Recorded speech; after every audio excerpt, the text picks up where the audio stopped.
You grow up in a house where the lights work most of the time. Not always. This is Beaumont, Texas, 2003. Your father is a pipe fitter at a petrochemical plant 20 minutes down Route 90, which means he smells like chemicals 3 days after a shift ends and has hands that look 60 when he is 41. He works rotating schedules, sometimes days, sometimes nights, sometimes both inside the same week, because the plant runs on production targets, and production targets do not observe the difference between Tuesday and Saturday. Your mother cleans houses. Not one house. 7. She keeps a notebook. Every client. Every preference. Mrs. Harmon wants the baseboards done with a dry cloth, not a wet one. The Delgados want the blinds wiped top to bottom, never bottom to top. Mr.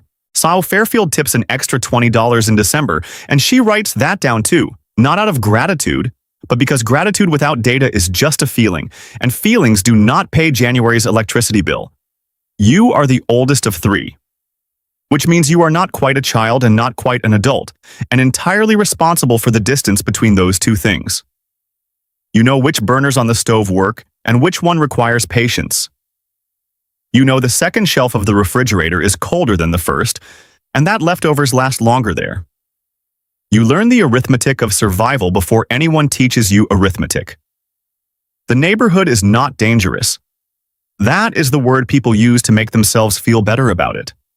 What it is tired.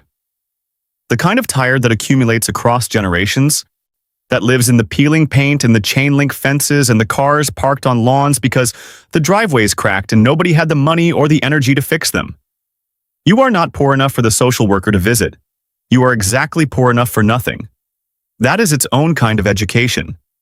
At school, you are quiet in the way that teachers mistake for shyness and classmates mistake for arrogance, and neither of them is right. What you are is watching. You watch how things move, how information travels, who has it first and who gets it last, and what the gap between those two positions costs. Your 7th grade math teacher, Mrs. Okonkwo, keeps a quote taped above her whiteboard. The most expensive thing in the world is ignorance.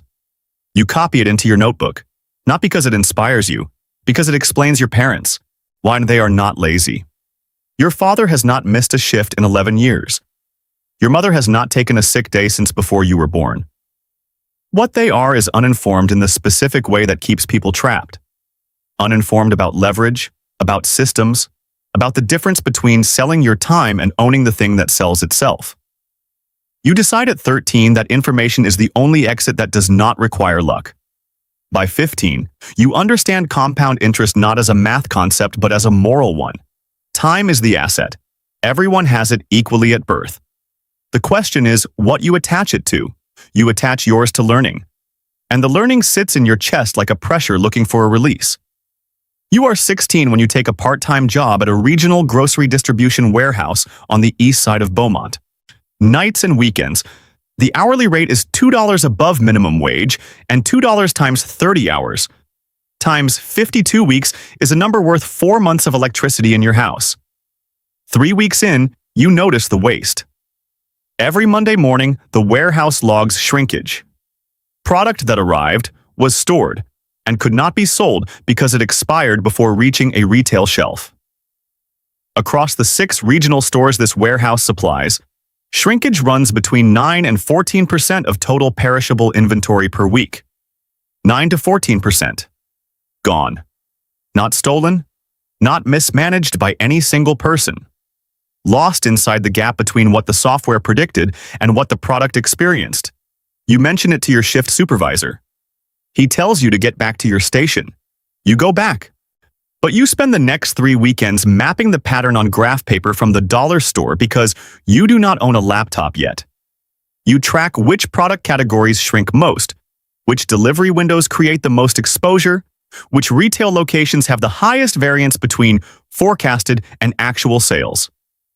One evening, a woman named Adaize Obi arrives at the warehouse unannounced.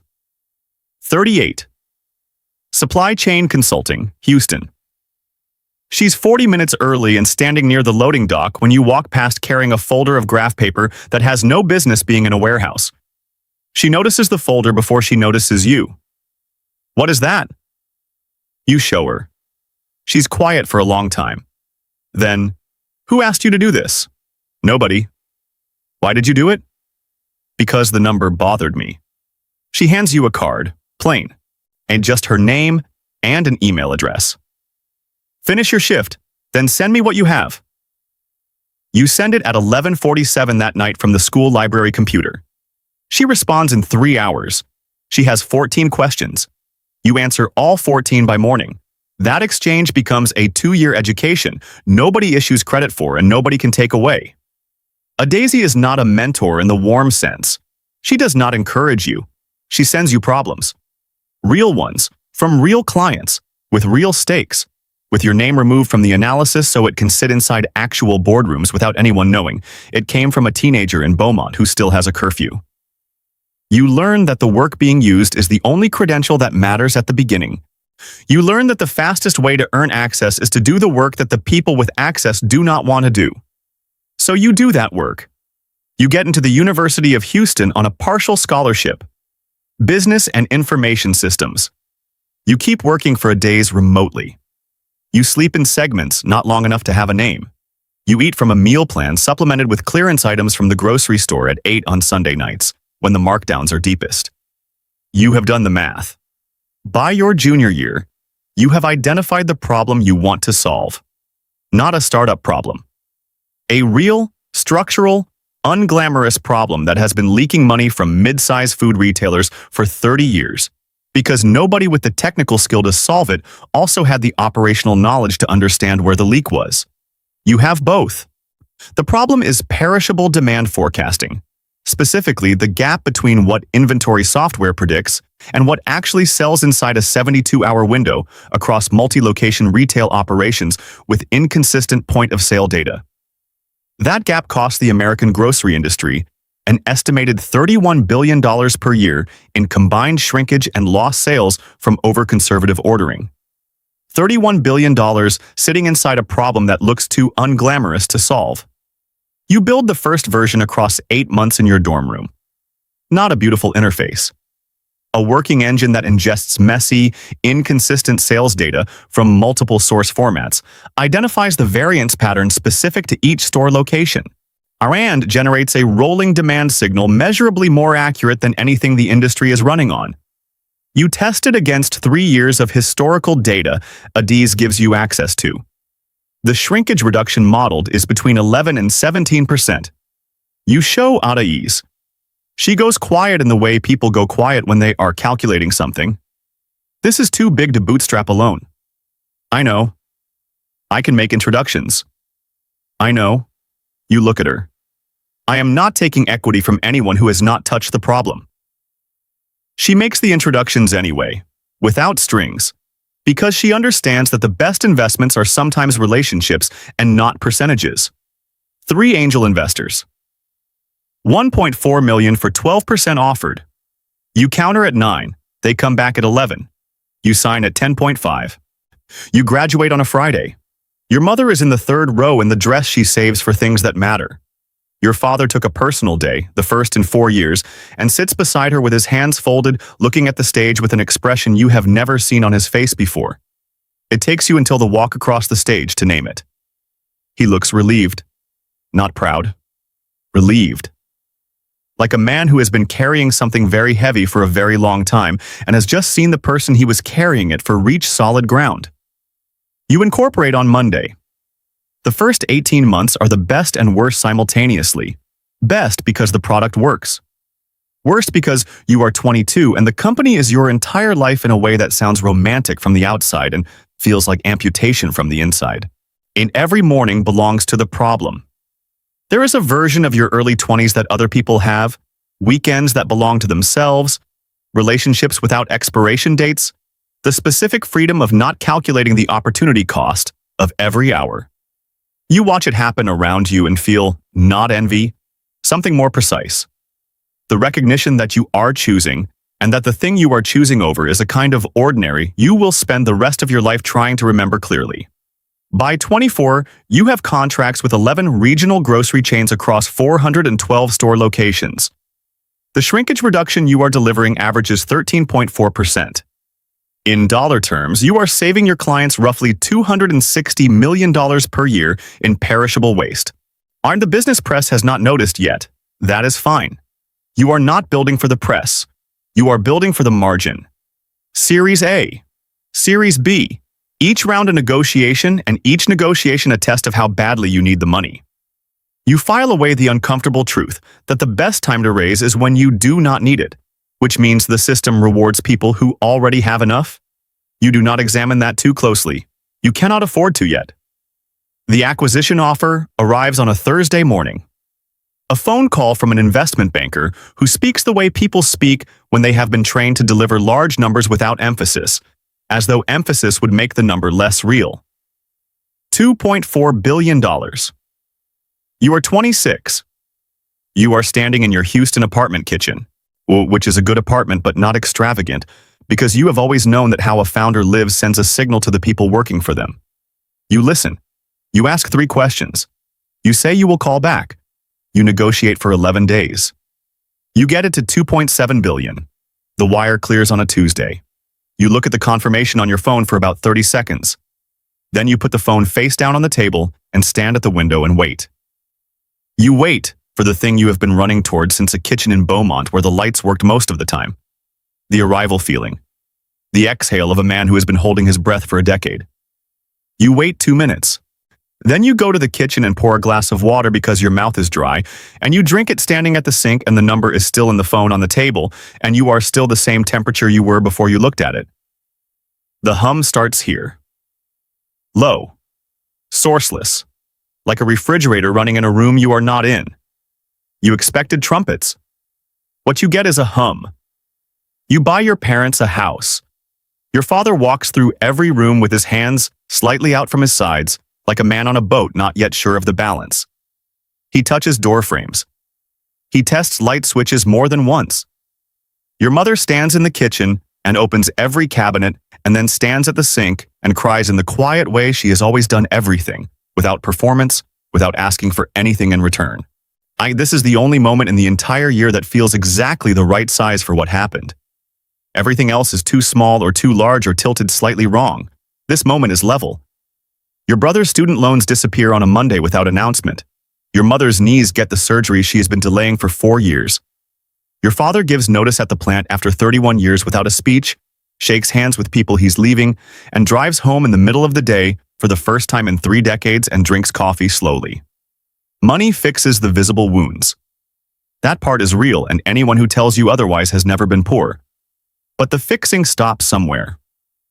You fly home for your brother's birthday in November. He picks you up in a car 11 years old with a crack in the dashboard fixed with black electrical tape. He takes you to a loud, slightly sticky local restaurant where the waitress knows his order before he speaks it. He talks about his students the way people talk about things they genuinely love, with specific details, with running jokes, with frustration that is clearly just affection wearing the wrong clothes. He does not ask about the acquisition. He already knows the number. But to him it is simply a fact about you. The way your height is a fact, not a subject requiring ongoing discussion. You watch him eat. Slowly. Without checking anything. His phone is face down and he does not turn it over once during the meal. You have turned yours over 11 times in 40 minutes. For what? He is happy, not performing happy, not managing happy. Just straightforwardly, uncomplicatedly happy inside a life that costs almost nothing compared to yours and contains, from where you are sitting, something yours does not. Stillness. The ability to be inside a moment without calculating what the moment is costing. You cannot remember the last time you were still. You have systematized everything, your sleep, your diet, your relationships maintained on a calendar with follow-up reminders because you care about people, but caring without a system means people fall through the gaps. You have systematized warmth. You look at your brother laughing at something the waitress said, and the thing that moves in your chest is not jealousy. It is recognition. He has the thing you traded. You just did not know you were trading it when you handed it over. But the acquiring company installs a professional CEO 16 months after closing. You sign the paperwork. The language is mutual. The language is always mutual. What it means is, a founder running a $2.7 billion integration is a variable we are not comfortable leaving unmanaged. You become Chief Innovation Officer, which is the title companies give founders when they want the founder's name in the deck and not in the decision-making room. You watch the product change. Features removed for portfolio alignment. Pricing restructured in ways that price out the mid-market retailers you built the thing for. The customers you started with cannot afford the new version. You know this because they call you directly, not the company, because they met you before the acquisition when you were in their warehouses at 6 in the morning watching the engine run. And you sit in glass-walled conference rooms and say nothing because you signed the paperwork. What you lose is not the control. You expected to lose the control. What you lose is the specific feeling of watching something become what it was supposed to be. The iteration. The problem that finally gives. The late-night moment when a thing that did not work yesterday works today, and the only people who know are the 4 of you in the room. That was the only part that ever felt real. Now it belongs to someone else, and you have to sit in meetings and call it progress. You resign on a Friday. Mutual language. Stock fully vested. Number unchanged. You sit in your parking garage for 11 minutes before going inside. Yes, you are 28 years old, worth $2.7 billion, and you have nowhere to be on Monday morning. You try stopping. A quieter city. Mornings with no agenda. Long walks with no productivity metric attached. Books you have been meaning to read for 6 years. Read in 10 weeks. Dinners with people who have nothing to do with anything you have built. You like these people. But somewhere around the second hour, a part of you begins calculating the opportunity cost of the hour, and you hate that part of you, and it does not stop calculating. The hunger does not know the problem is solved. That is the thing nobody prepared you for. The hunger was built in a house in Beaumont where the lights worked most of the time. Built watching your mother's notebook. Built on your father's relieved face at graduation. Built on graph paper carried through a warehouse at 16 because a number bothered you. The hunger was built to solve a problem. The problem is solved. The house exists. Your mother's knees work. Your father drinks coffee at noon. The plant shift is done. But the hunger did not get the memo. It checks nothing.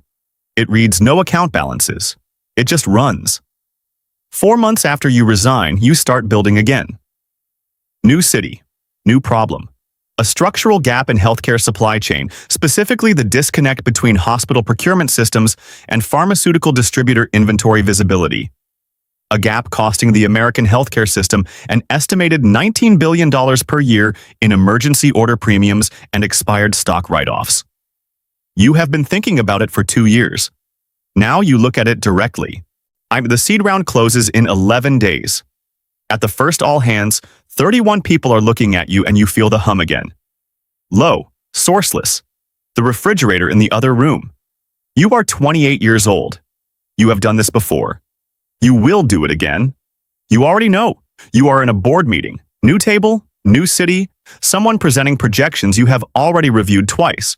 You are supposed to be listening. Instead, you are thinking about your mother's notebook. Every client. Every preference, every $20 December tip written down not out of sentimentality, but because sentimentality without information does not heat the house. She built a system with nothing. No capital, no investor, no term sheet. Just a notebook and 7 houses and knees that paid for it all. You got your first opportunity because you noticed a number nobody asked you to notice. You built your first company because a gap bothered you the way gaps had been bothering you since you were old enough to see them. Your mother's notebook is the company. You just built a version of it worth $2.7 billion. And you are sitting in a boardroom running the same engine she ran on 7 houses in Beaumont, feeling the same thing she probably felt on Friday nights after the last house. Not satisfaction, not arrival. Just the quiet acknowledgement that tomorrow there is more work. You have given your family everything they did not have. The visible wounds are closed. But the wound that made you valuable, the one that noticed the shrinkage number, the one that followed a stranger to ask the real question, the one that said no to the first term sheet because the math was wrong, that wound did not close when the money came. The wound is the engine. Close it and you stop. You are 28 and you are not ready to stop. But you wanted it to know, just once, sitting in a board meeting in a city that does not know your mother's name, that you see it, that you know what it cost. Somewhere tonight, a 15-year-old is carrying a folder of graph paper through a warehouse nobody asked her to analyze. She is doing it because a number bothered her. She does not know yet what the number is going to cost. She thinks she is learning how to solve a problem. She does not know yet that getting out and getting free are different destinations, and that the distance between them is the part nobody puts in the speech. The door is about to open. It always does.